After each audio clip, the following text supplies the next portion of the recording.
My name is Pam Makin. I'm the matron for critical care at Nobles Hospital. Organ donation does happen on the Isle of Man, and we have approximately 2 donors per year.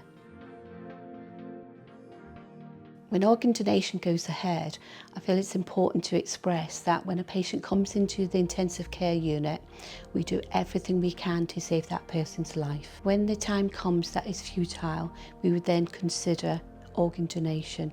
And the first step that we would do, we would get in touch with the specialist nurses for organ donation in the Northwest. The specialist nurses from organ donation would check the organ donor register to see if the patient has expressed their wishes to be a donor. If they have, then the specialist nurse for organ donation would come to the Isle of Man and they would speak to the family. They would check to see that they are suitable to be a donor.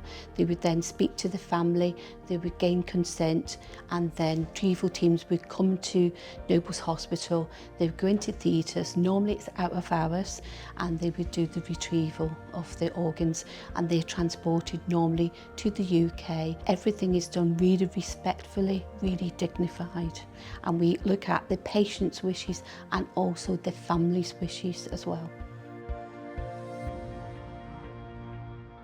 Just before the patient goes to theatre, the family will stay with the patient if they want to until the patient goes into theatre, and after the organs have been taken, the patient quite often comes back to the intensive care unit where the family can see the patient afterwards, and then the patient will go down to the mortuary and our bereavement service at Nobles will support the family. And also when the specialist nurse for organ donation do come back to the island, normally it's in a month's time, they will actually make an appointment to speak to the family, and they can go through any questions with the family and support them when they come back at that time.